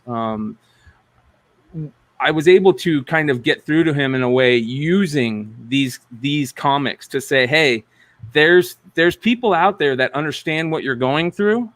And there's also people out there that go through these same issues that maybe have a little bit more eye in the spotlight, or you would never think that somebody like, would go through those issues. But that's kind of what I feel. I feel like he made it very out in the open for people to realize that everybody can get caught up in this. Just because, you graduated college and you got a great job, and you see some junkie on the street doesn't mean that you can't get trapped into this stuff. And that was a very important part in my life to kind of start the cycle of how do we get better? How do we tell people that there's people that have been in this situation before, that there's ways to get out of it? Because that is one of the hardest things to go through, is to realize that you're addicted to a drug and nobody understands you. So that's my story with Denny O'Neil. I wish I would have had more opportunity to tell him that, to talk to him about that. I was very lucky to talk to Neil Adams about that. And if you guys get a chance, go take a look at the Neil Adams Absolute Geek podcast interview that I was lucky enough to do, where Neil Adams tells a really good story about Denny O'Neil and that time period. So that's my story. Anybody else want to drop a little bit of knowledge about Denny O'Neil? I've never met him, but I was talking to Nico earlier today. I think definitely my brother, but maybe Nico. Green Lantern 76 it is the Bronze Age. I mean, that is the book that kicks it off. there's sometimes debates on some of the other ages, but man, that is the book that turns it to the Bronze Age. And truthfully, if we look at kind of the social issues going on right now, that book was written how many years ago? And it honestly is touching a lot of the same chords right now, just being aware of everything freaking going on. I mean, that book was a key for decades and decades, and it's kind of becoming a little, was becoming a little in the back, and nobody remembered why people wanted it, why people were attracted to it. And I think right now it kind of almost resonates more of, oh shit, this has been a problem we've not dealt with since before then. So I don't know. The man was ahead of his time. Yes. Very much so. It's a good story, Bryan. Thank you. Listen, there's a lot of people that have been in that situation. And like Z said, it's very important for people to realize how ahead of their time these guys were. And they got a lot of slack from it. I mean, when you hear about the story, when Denny and Neil originally wanted to, bring this idea to DC was like having none of it. And then Marvel put out the Spider-Man issues, and DC went, how come we didn't think of this? And, Denny O'Neil, Neil Adams went, what are you talking about? We've been telling you we want to do this forever. And then DC decided to go with it. So you also got to remember that Denny O'Neil lived a really hard life. He lived a very experienced life. The guy had many hats, dealt with alcoholism, a very tough alcoholism fight in which he beat. You never truly beat it, but he was, he dealt with it and came out on top, which is great. And on top of that, not just the drug and alcoholism issues, but also the social issues. I mean, you look at some of the Batman and Green Lantern stuff that they were doing with, race issues and religion issues. And I mean, I feel like at some point they had a checklist. Okay, these are what we need to talk about. We're going to just start dropping them. And they used comics to get to a lot of people that maybe the consciousness of America at the time wasn't wanting to talk to, and which they should have been talking to. And that was the younger generation. Where's the best place to do it at the time? Comic books. They really hit home. They did an amazing job. And can't say much more than rest in powerful peace to Denny O'Neil. And thank you. Yeah. Other than that. Can I say one thing briefly? I guess I've never talked on one of these comic book podcasts about being an addict in long-term recovery. I have the privilege of mentoring other guys when they first get clean. The first one that got a couple of years under his belt, I picked up a nice slab copy of the Speedy Heroin issue and gave it to him on his anniversary. I admire what Neil Adams and particularly Denny O'Neil did with that Green Lantern run in ways that I can't reduce to words. I mean, at a time when it was more than impolite to talk about politics in mixed company, these guys were describing superheroes in a real way and having them address social issues that were in everyone's face, in kind of an authentic, pertinent, principled way, where they portrayed characters like not just Green Lantern and Green Arrow, but later Batman, doing the principled thing, which sometimes wasn't popular with the powers that be, addressing racism and drug addiction. And, that's powerful. It changed comics forever. And I really think helped us transition into the medium that we are today, where comic books are the primary source of inspiration for television and film. I do not believe that Hollywood would look to writers of comic books for all of the major film and television products if it wasn't for Denny O'Neil. And we owe him a great debt for not just his impact on our community, but on the United States and the world, period. Well said. Well said. All right. I think that we probably ought to get into pickups because I know a lot of people are wanting to hear about pickups this week because we've been touting it for a while. So should we do the giveaway before we lose track of it? That, you know what? That's a great point. Again, this is the book we're giving away tonight. What do you think, Paul? Do you think you're about to go? Yeah. Hey, and guys, we can do 2 giveaways. One now, and then I got a copy of it too. I'll give away. We can do that at the end of the show. Okay. Excellent. All right, so let's share a screen here. So a couple things. I made the list, so just keep that in mind. You could be on the list. You could be on the list. You could be on the list twice. Hey Paul. Do you got a copy of that list? Not at all. Yeah, I got a copy. Okay. Where do you want it? Just paste it in like a Word document so you can. So when we do Nico's, you can. You don't have to. I don't know. Hey, if you guys like these giveaways, join our live, every week. Yeah. I mean, we're more than happy to make this fun for everybody. I mean, and we got a ton. I'm sure we all got books, man. I mean, it's not that big of a deal. I mean, yeah. Cool. We'll just enjoy meeting you guys. Yeah. Legitimately, like, send in your books. It'll be fun. Sounds good. So we'll so how we'll do it, we'll roll some dice. So we'll do this whatever 5 + 3 is. Get your calculator out. So we'll do this. So this is the list I have. Again, you may be on it, you may not be on it, you may be on it twice, but for real, I did try and keep a good I didn't wear socks for this, so I can count with you. list how many are in the chat and all that stuff. So anyway, 1,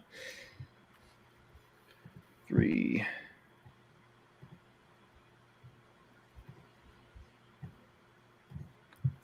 Kind of excited. Yeah, this is really old school. Oh yeah. All right, here we go. Join the Discord server. I already know my name's not on it, so I don't win. All right, Dan S. Dan S. Congrats, Dan S. You just won yourself a super, super hot book. The Miles Morales second printing variant, which is actually the 4th print. Yeah, very cool. So Dan S., make sure to hit us up at CBSIFlipside@gmail.com. Again, that's CBSIFlipside@gmail.com. Send us your information and do us a favor and put in the Ultimate Fallout 4 second printing variant in there, just so we remember. Yeah. Thanks, Very cool. guys. Awesome. Glad you guys all contribute and chap in. All right. Hey, Z, thanks for putting up the books. Same thing, you too, Nico. Very cool. Yes, we have books, but I mean, those are worth quite a bit of money. So yeah. All right. Let's get into some of these pickups. Who wants to go first? I'll go first because I have one pickup. All right. Let's get you big. Wait, actually, we don't even need to get you big screen. I think we need to do boom. Okay, so my son is 6 weeks old right now, a month and 2 weeks, and he's already more famous than I am because he's on the local news station because that's what we do. So every morning my wonderful, wonderful wife watches Fox 2 News over here in the local Detroit market. And they have a thing called the 9 where I think at 9 and 10 or 10 and 11 maybe, they do Twitter feeds, and it was Dina Centofanti's wedding anniversary. That's what she's talking about. So she tweeted a happy anniversary, and look, the little guy made the old news circuit today. So so anybody wants any kind of appearances by him, contact me, email me, and we'll talk a rate, and we'll get him out there to you. He's going to get on the con circuit, do some autographs. Maybe, I'm thinking Gerber commercials. So the sky's the limit right now. I mean, he's a celebrity, dude. Get it with Todd, dude. So that's my only pickup. So nice. Congrats. Thanks. I love it. I'm stretching here. Yeah. All right. Who wants to go next? I can I'll go. do it. Or Paul. All right, I got a handful here. First, I got to start with this one. I got to share my screen again. Solo Wookie, my first freebie from the fans. Wow. Solo Wookie. He sent me this awesome Turtles poster from the 2003 game.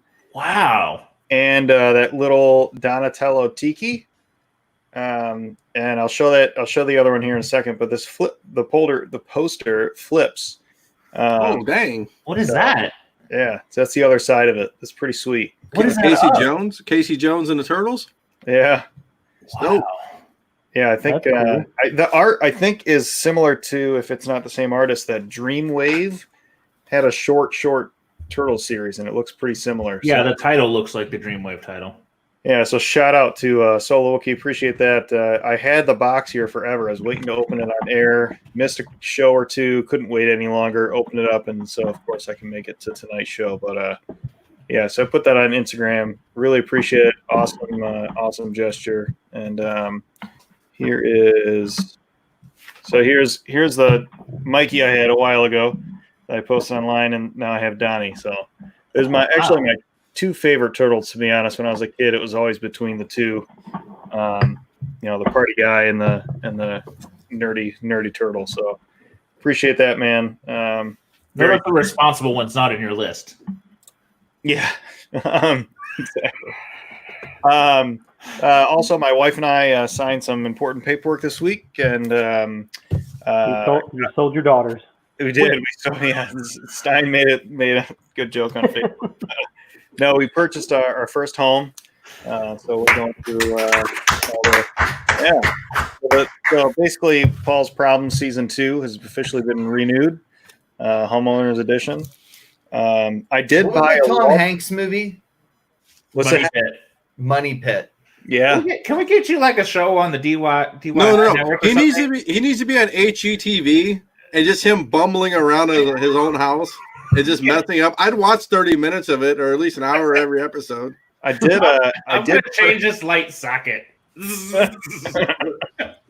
It's grounded, right?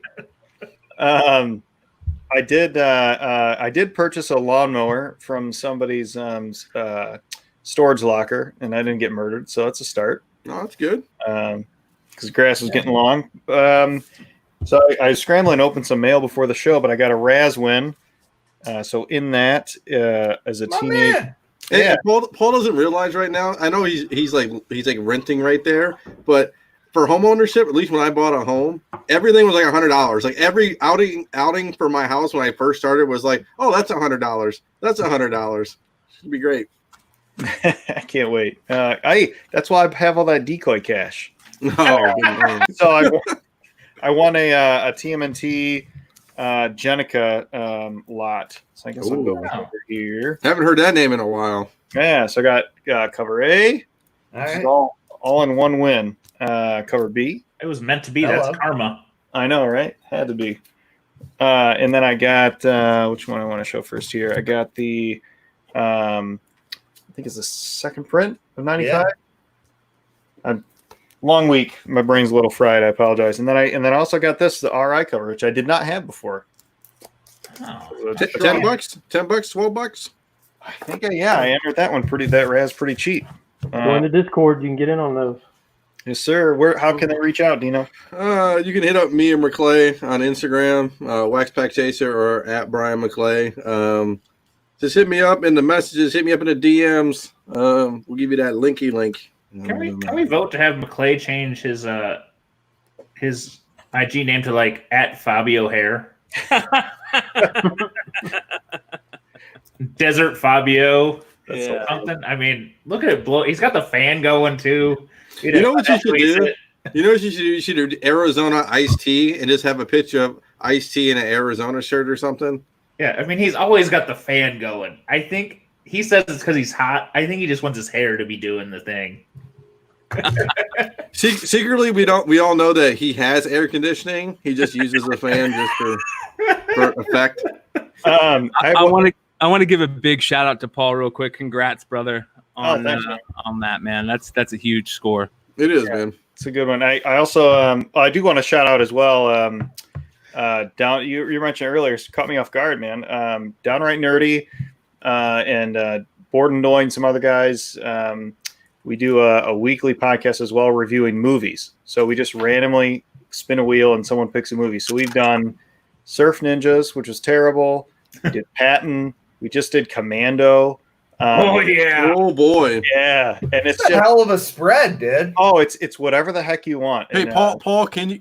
All I request is I just want to be on when you guys do Over the Top with Stallone. we can do that. Oh, I want to be on it. So yeah, so in that. Hold on. I got it for everybody, brother. Where's it at?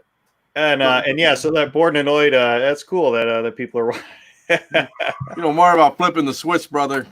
Yeah, so that's cool that people are watching the Friday the 13th review too. Jackson and I both got the Friday the 13th mask too. It's real cheap on Amazon, so that was fun with the kids. One last pickup though, I saw this and I put an offer in and then I just forgot about it. And all of a sudden I got an email that it was accepted. So just picked up a PC book, Catwoman 70.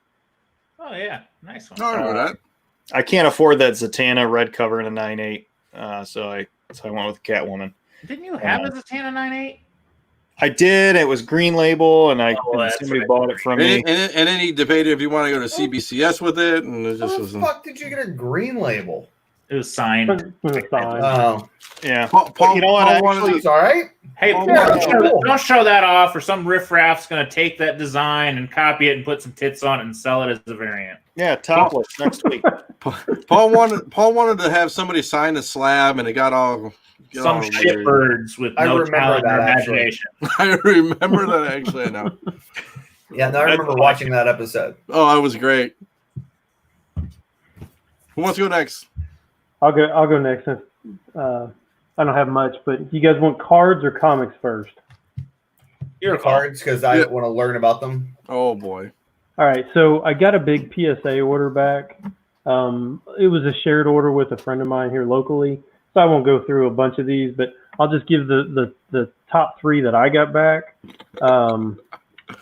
So I got a Shohei Ohtani Bowman Chrome Refractor that I pulled like back in 2018. And I finally got it graded, so I got a 10.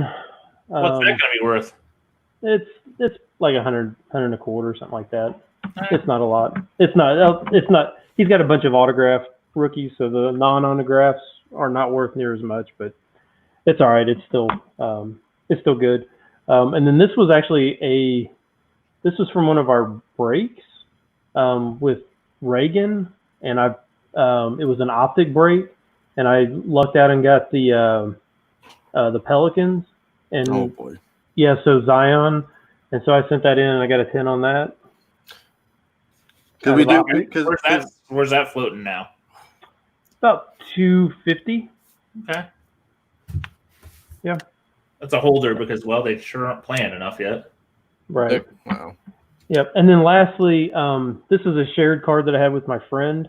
We went and hit a warehouse, and we found some like mid-90s basketball packs. And so we bought all the packs, and he was like, I'll open half of them, you open half of them. If we get something really big, we'll just split it. Well, of course, I have the worst luck at pulling anything, but he did. So we sent this in, and it's from 95 Stadium Club, and it's a Jordan Beam team. And it came back a PSA 9, which this is a very, because it's a die cut card. Like That's badass. Yeah, probably can't see it very well, but it's got a cutout of his face right here, and then this is all die cut here, so it's hard to get a high grade on this. So again, we got a PSA 9 on it, so that's really nice. There's actually 0 PSA 9s or 10s, I think, listed on eBay right now. So Ooh. What's it going? What's it range? The last eBay 101, dude. Yeah, the last sold was back in April before Jordan. the last dance showed, and it sold for like $350. So it's got to be worth $7,000 right now. It's probably $500-$600 card now. Yeah. Nice card Yeah, very nice. for 90s So- wax. Shit. Yeah. So we'll split that and be done with it. On the comics side, I got some like cheap comics, but He's got like 17 Ultimate Fallout 4. Yeah, I got them all for $1 at this warehouse I bought. Yeah, you know. No. So I want to give a huge shout out to Matt Roybal. Man, that guy makes a list every week, man, for a shout out. Great guy. I've never met him, but I really appreciate it. He just sent me a message and was like, you know, who do you like from like the 80s or whatever? I'm like, well, you know, Batman. I like Batman like everybody else. And he was like, as soon as I find some books, I'm going to send you some. So he sent me 2 books, and I have no idea where these are from. But this is like a smaller version of like the first Raj. Yeah, and it says it's from 1984. Like I said, I have no idea where this is. I can't identify that one quickly. It looks European, but the other one is Mexican Navarro.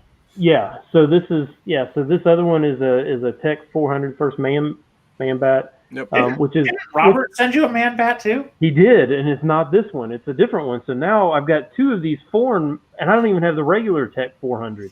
Where was Robert's from? I thought his was Mexican too. No, it's from some other country. I've got somebody else is looking for it. I've got it sitting around here. I'll pull it up and you can tell me where it's from. It is now 2 of the same issue.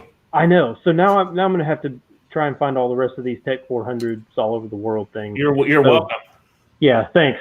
Now I'm down the road when I don't even have the American version. So I know we're talking foreign right now. I'm going to cut into you. Z, what do you think of that? Did you see that link I sent you, that eBay link? Do you know who that guy is? I hadn't even got a chance to look at it yet. Oh, it's a guy who's selling a lot of foreigns. Let's just put it that way. All right, I'll look. I'll do a look. Okay. It's crazy money though, too, dude. So I don't know. Oh, is it the guy? Is it the guy in New York? No, it's Massachusetts. Oh, okay.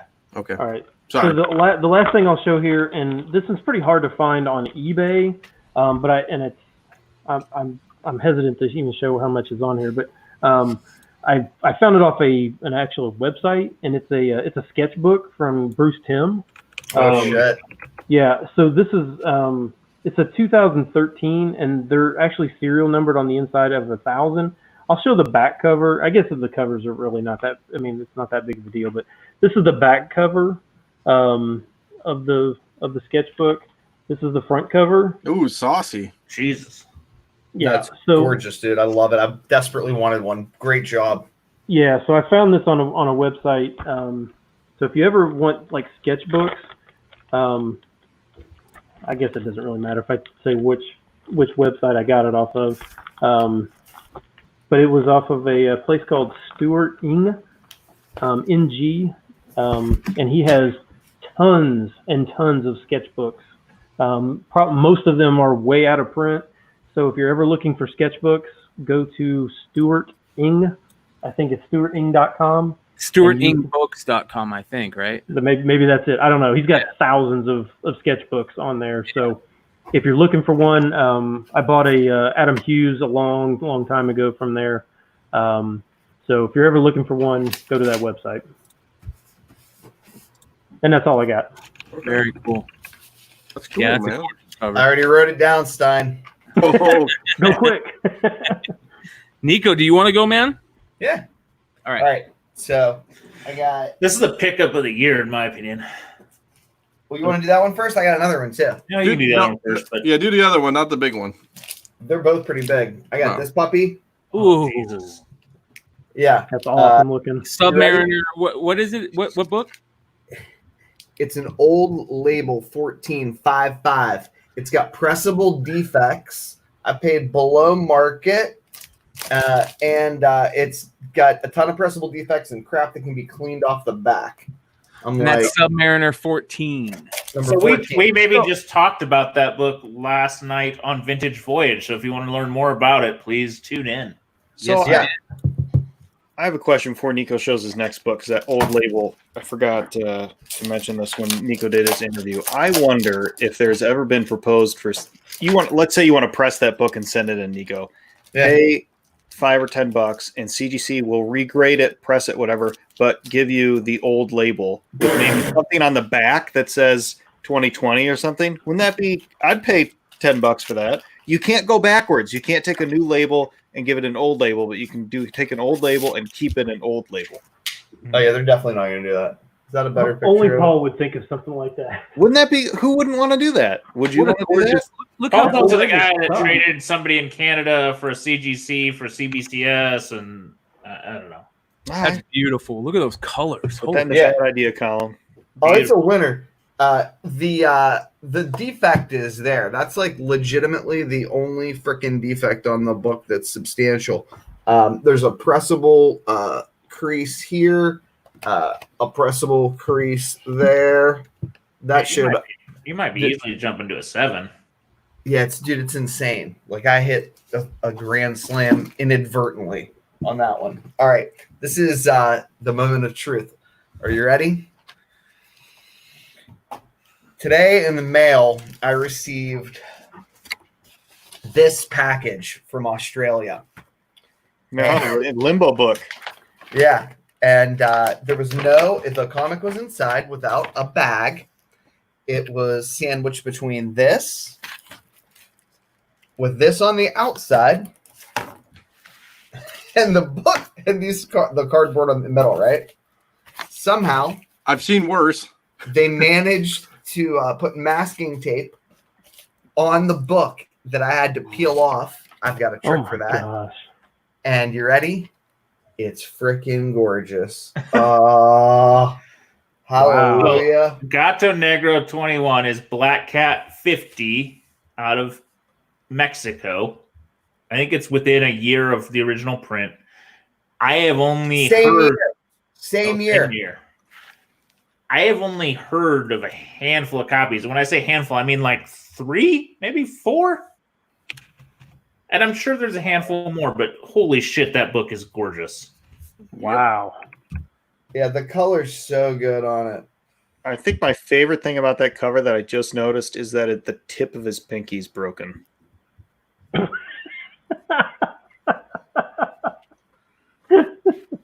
Because I appreciate the small things. I mean, come up with big ideas, but I appreciate the small things. so that's the pickup of a year. You spent a small fortune on that book, and he didn't put it in a bag, let alone a board, let alone a box, let alone anything. Yeah. Wait. Collecting Hold on. And I paid him extra to ship it. to ship it via PayPal and gave him instructions on how to do it. And then he's like, yeah, they don't offer that shipping. I'm like, but you took my money. We talked about how to do it. Is this real life? You're like, I would like it in a box. I would like you to pay for this. And he goes, Yeah, Yes. I sent him like a long thing, like links to YouTube videos, like so you don't collect comics. Here's how you ship a book. I'd like there to be a long-term relationship here. I love the people who Basically put it say in a pizza box. I love the people who say got it and then they ship like that. Got it. I got it. Don't worry. Take it all under control. I got it. It's good. Yeah. Usually at least a foreign comic could get in a Ziploc bag or wrapped in some saran wrap or something. It's I didn't know- impressive that there was nothing around it. And I didn't know that Gato Negro had so many different classic covers too. Like they have first Ant-Man. They have a lot of other first covers out there. Yeah, That's the thing a that's good cool run. about this one is it was actually the same year as Black Cat 50. That's a 54. monster freaking book, my friend. And I'm a little jealous I didn't buy it, and I'm glad you did. A And little jealous. I almost bought a Black Cat 50 a couple nights ago. See, Listen. My friend Robert bought a book I sent him that he just got a grade on, and I'm like, oh God, I'm sad I didn't buy it, but I'm glad you did. Yes, that's a great feeling. the guy wanted $1,600 for a Black Cat 50. Z Egypt or a different one? Egypt. Yeah, that one's scary to me. The brittle page scared me, Yep. and it's Egypt, so God Yep. knows if you can fucking trust it. He's on Instagram. I know. He is. I've seen it. He's not going to ask for any of that money back either. He's like, I got it. Yeah. Is anybody else as curious as I am as how a Mexican book from the 50s Fascinated. got to Australia? Nico, can you pay extra to find out why? You got to hit that guy up and ask him. He's got some more weird ass foreign language comics. They're just not things I'm interested in. Australia's full of freaking criminals. Everybody ended up there, man. I got some pickups, but the big ones are cards. So just warning you now, and for all those who are part of the Clutch Collectibles Discord. And if you guys want to join, make sure you guys hit us up. You guys can basically see the thing on the bottom on how to hit us up. This is a shout out to all the Clutch Collectibles Discord people because they're going to hate me for this one. Oh boy. Wait. So just because Clay's going to do cards, I have comics. I have comic pickups, so the comic guys stick around. Yes. Okay, I have comics too, but you're right, Z. You're right. All right, so I'm going to start with the comics. All right. So my comics pickups, I got a lot of them. They're all in one book.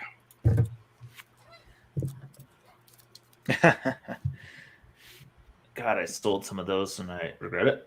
Tales of the Jedi, The Sith War, #1. First appearance of, I believe, Mandalore the Indomitable. Shout out to comicbookinvest.com, Ben C., Mike Morello, everybody doing awesome spec work on Star Wars stuff. They're on the list. If you guys look, they have quite a bit of these Tales of the Jedi, the Sith War books. #1 and I believe #3 are the ones you want to look for because #3 has the first appearance of, I believe, Mandalore the Impossible or something like that. But I think it said 6. 6. Yeah, I think is what it said. You're right.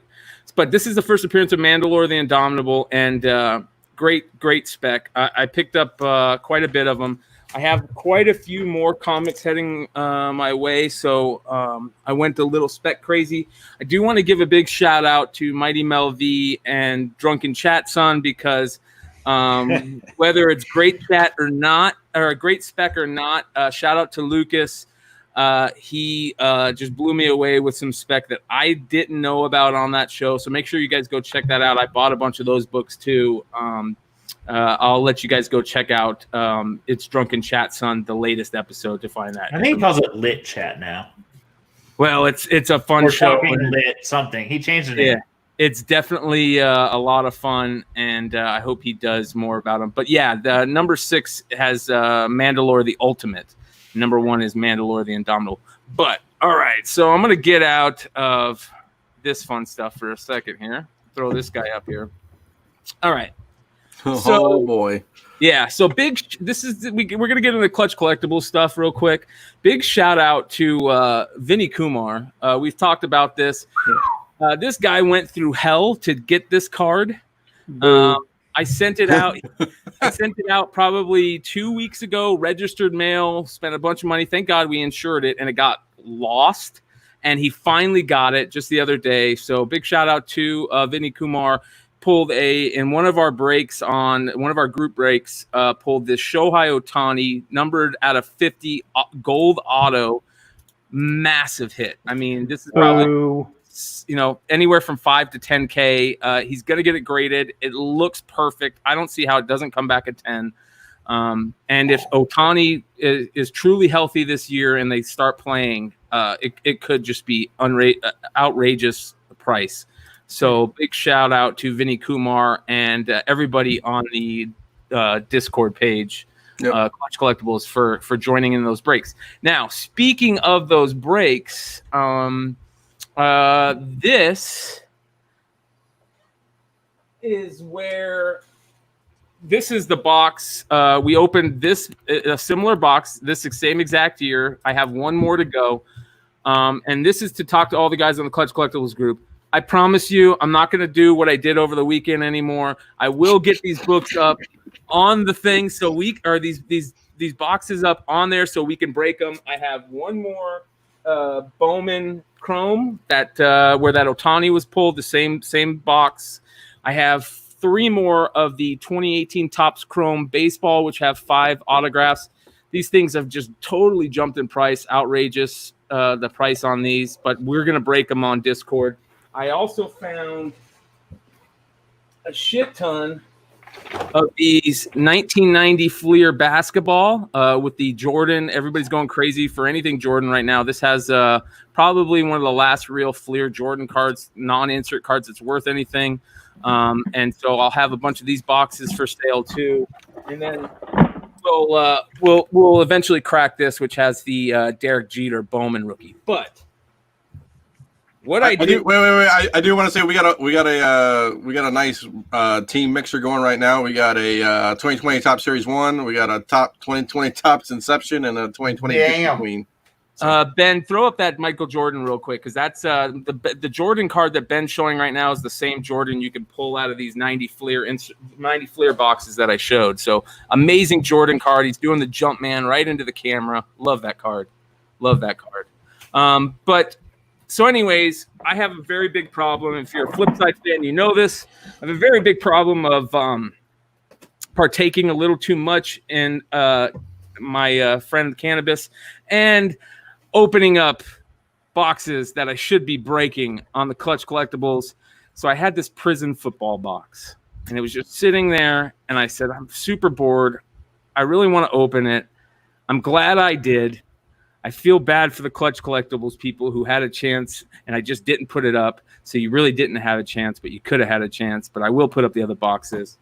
And let me show you what I pulled out of this fun stuff. What year is this? This is last year, 2019. All right. So I'm going to start. Let's see here. I'm going to start just by showing you that. Oh, gosh. Now, listen, every rookie has a 101 in there, and they're garbage. You know, there's certain garbage rookies. So I didn't even know it was a 101 at first until I looked at the back. But I'm sorry, Sean. I'm sorry, Big Sean. Oh, no, you did it? Oh boy. Oh, shit. Josh Jacobs. Wow. Oakland Raiders. Rookie running back, autoed 101, the Black Prism. If you're a Raiders fan and you get a Raiders rookie, you couldn't ask for more than having it be a 101 Black Prism. Wow. That's awesome, Brian. Yeah. So I don't even know what to sell this card for. I mean, I'm pretty sure Sean's in the car now heading your way. I mean, if that's not a like day before opening day, started at a penny live auction, let it roll, and 5 minutes before kickoff, I don't know what is.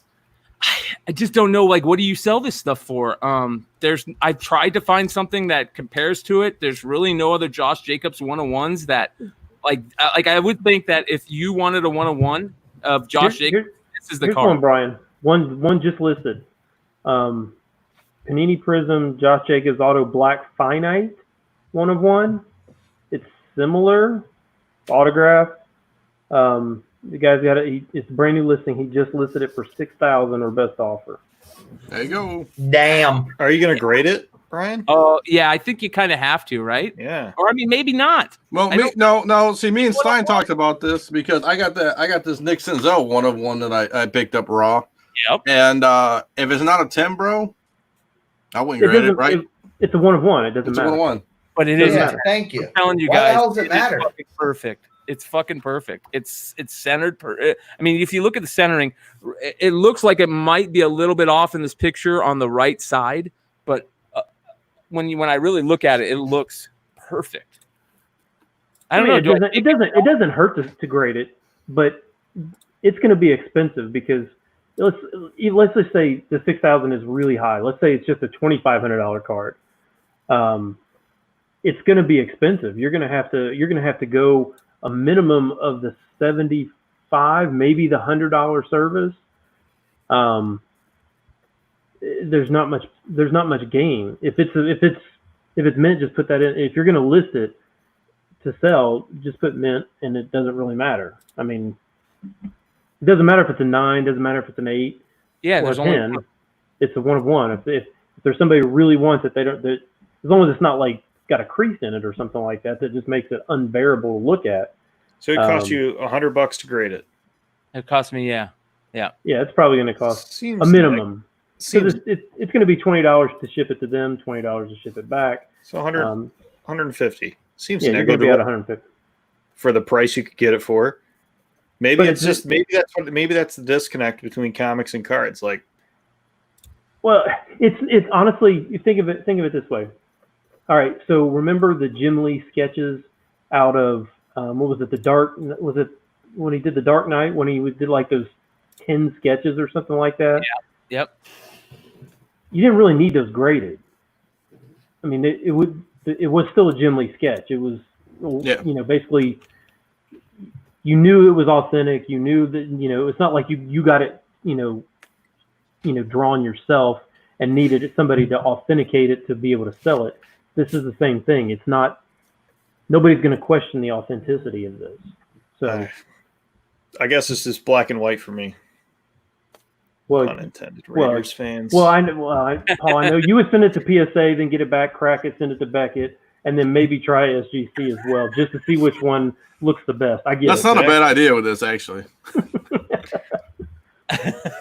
I don't know, man. I'm contemplating maybe even sending it in. How beautiful would this look if it is really nice and it has even a small chance of getting into a black Beckett graded, if it comes out a 10 of 10. That's 20 grand right there then. Yeah. And you throw that in a black Beckett case. I don't think the grade is irrelevant. Yeah. Whether it gets a pristine 10 or an 8, there might be a slight price difference, but anybody who's wanting the 1 of 1, the card just stands alone by itself. I don't think you have to get it graded. It would probably present well. I mean, it would present well in an SGC case because it's got the black border around it anyway. So yeah. So I mean, and those would probably be cheap. You could probably get by with $25 from them. So yeah. Well, it was pretty exciting. So basically, I pulled that. I pulled a couple other really cool cards. I pulled a Joe Montana red numbered prism, which looks beautiful because he's in the red 49ers jersey. It just looks really nice. I think that will sell well. I pulled a Kyler base rookie, 2 Daniel Jones base rookies. So 2 other autos. It was a really good box, but I never could believe that was sitting in there. Just like I could never believe that the Shohei Ohtani was sitting. That's the thing about cards. Like, you just never know. I saw somebody. Hey, Brian, I understand you get high and open them. Can you just put a fucking GoPro on at least so we can get a clip of it? Where's your roommate? I'm going to put your roommate in charge of this shit, man. And he's gone. He finally got sick of it and bailed.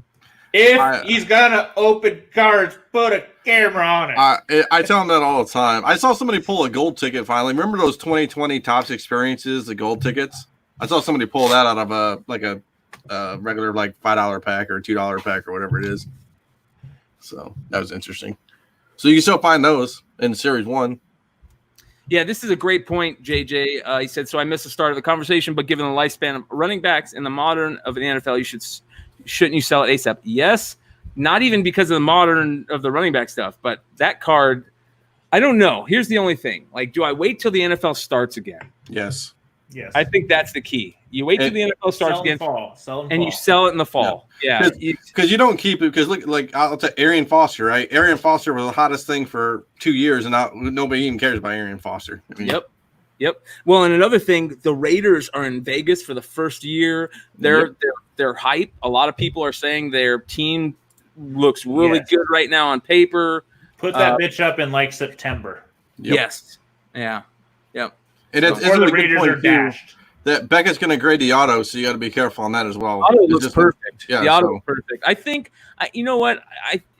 Here's the only problem. The only problem, and let me show you guys this. The only problem with Prism cards is they use the sticker auto. Yep. On all their base stuff. So I'm pretty sure that they knew they were putting it on a 101, so they chose probably one of the best sticker autos. And I'm not worried about the auto. At least he has a decent auto. Let's talk about that. I mean, yes. We've seen lazier ones. Yes. Ball. But yeah, just craziness. So again, there's more boxes coming. Like Deno said, there's a lot of stuff coming from other places. I'll be putting these up in the next couple of days. We'll try and fill these. The prices on these 2018 stuff is just skyrocketing. So we're gonna try and open them and see if there's any more luck in there. And what I will say is, I've been hot lately, gentlemen. I've been hot.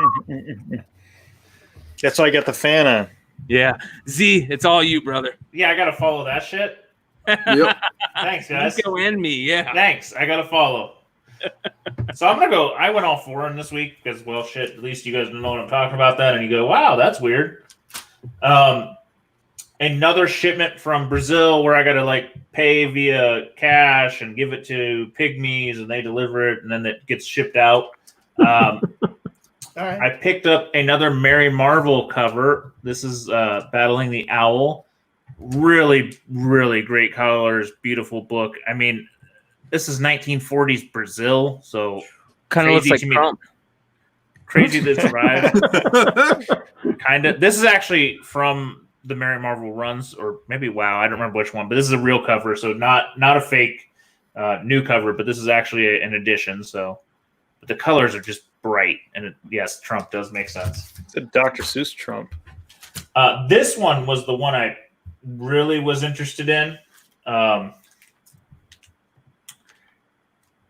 shit! Same cover, Neymar and Captain. Oh, you just blurted me out. So Captain Marvel and Neymar on the same cover. That's cool. I How like the it. hell did that happen, right? They just randomly. Sweet. Marvel's number one character, first character, and Captain Marvel. I had to get that. Also 1940s.